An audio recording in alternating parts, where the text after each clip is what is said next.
Hello students, আমি Moumita ma'am. আশা করি তোমরা সকলে খুব ভালো আছো। Welcome back to our channel. Students, আজকে আমি তোমাদের সেকেন্ড সেমিস্টার এমডিসির লোকাল ল্যাঙ্গুয়েজ অ্যান্ড ফোক কালচারের ওপরে একটি ইম্পর্ট্যান্ট টপিক, যেটা হচ্ছে ভাষার সংজ্ঞা এবং ভাষার যে বৈশিষ্ট্যগুলি রয়েছে তার উপরেই কিন্তু আজকের ক্লাসটি নেব। ঠিক আছে, ক্লাসটি শুরু করার আগে বলে রাখি যে আমাদের নেক্সট সেমিস্টারে যারা অনলাইনে অ্যাডমিশন নিতে চাইছো তারা আমাদের অফিসিয়াল হেল্পলাইন নাম্বারে যোগাযোগ করতে পারো।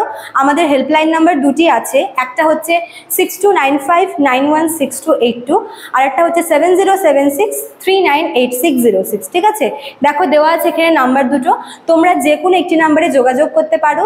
আর তোমাদের যে কোনো কোয়ারি থাকলে অ্যাডমিশন নিয়ে অথবা নোটস সংক্রান্ত যে কোনো কোয়ারি থাকলেও কিন্তু তোমরা আমাদের সঙ্গে এই নাম্বারে যোগাযোগ করতে পারো। ঠিক আছে, আর তোমাদের নেক্সট সেমিস্টারের কিন্তু সিট খুব লিমিটেড। তোমরা যারা আর কি অ্যাডমিশন নিতে চাইছো তারা কিন্তু এই মাসের মধ্যে অ্যাডমিশন নিয়ে নেবে, কেননা নেক্সট মান্থ থেকে কিন্তু আমরা নেক্সট সেমিস্টারের ক্লাস শুরু করে দিচ্ছি। ঠিক আছে, চলো দেরি না করে শুরু করে দিই আজকের টপিকটি। দেখো, ভাষার সংজ্ঞা এবং বৈশিষ্ট্য। ভাষার যে সংজ্ঞা, এটা আলাদা করে তো বলার কিছু প্রয়োজন পড়ে না, কারণ আমরা খুব ছোট থেকেই কিন্তু এই ভাষা, ধ্বনি এইসব নিয়েই কিন্তু পড়াশোনা করে এসেছি। ঠিক আছে, আমাদের কিন্তু এতটুকু আইডিয়া আছে যে ভাষা জিনিসটা কি।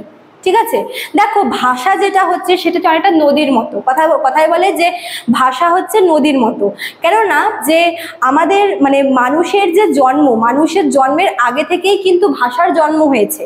ঠিক আছে, আর ভাষাকে নদীর সাথে কম্পেয়ার এজন্যই করা হয় যে নদী যেরকম আর কি উদ্ভব হওয়ার পর থেকে অনেক বেশ কয়েকবার বাঁক পরিবর্তন করে, ঠিক তেমনই ভাষা মানে সৃষ্টির সময় থেকে শুরু করে কিন্তু বেশ কয়েকবার বাঁক পরিবর্তন করেছে।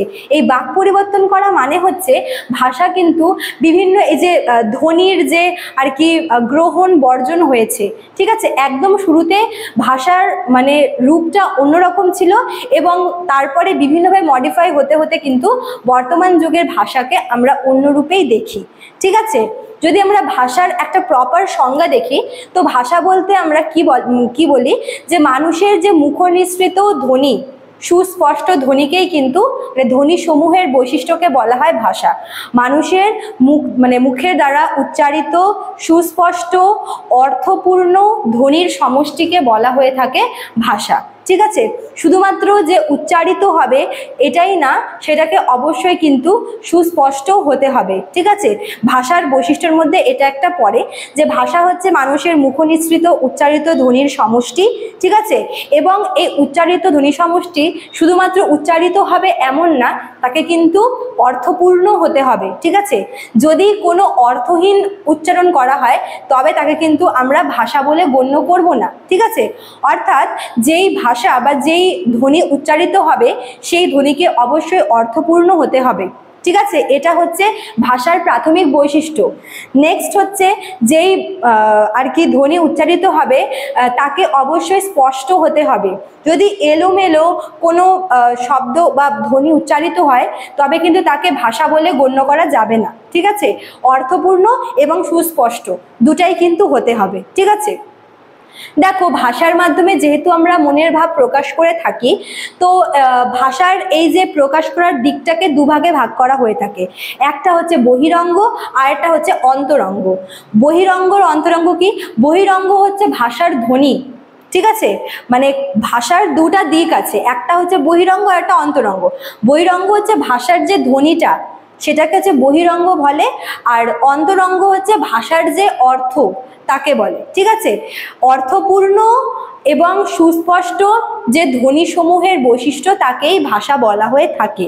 ঠিক আছে, এবং আরেকটা ব্যাপার সেটা হচ্ছে ভাষার যেই ধ্বনিসমূহের দ্বারা উৎপন্ন হবে সেই ধ্বনিসমূহকে অবশ্যই একটি নির্দিষ্ট বিন্যাসে থাকতে হবে। মানে এলোমেলোভাবে কিন্তু ভাষা এলোমেলোভাবে উচ্চারিত ধ্বনিকে কিন্তু ভাষা বলে গণ্য করা যাবে না। ঠিক আছে, যেই ধ্বনি উচ্চারিত হবে তাকে অবশ্যই সুস্পষ্ট হতে হবে, অর্থপূর্ণ হতে হবে এবং সেই সাথে নির্দিষ্ট বিন্যাসে সজ্জিত অবস্থায় থাকতে হবে, তবেই কিন্তু আমরা তাকে ভাষা বলে গণ্য করব। তো স্টুডেন্টস, আজকের ক্লাস এতটুকুই ছিল। আশা করি তোমরা বুঝতে পারলে ভাষা কি এবং ভাষার বৈশিষ্ট্য কি কি। ঠিক আছে, নেক্সট ক্লাসে আমি একটা নিউ টপিক নিয়ে আবার আসবো। ভালো লাগলে তোমরা অবশ্যই লাইক, কমেন্ট করবে, শেয়ার করবে।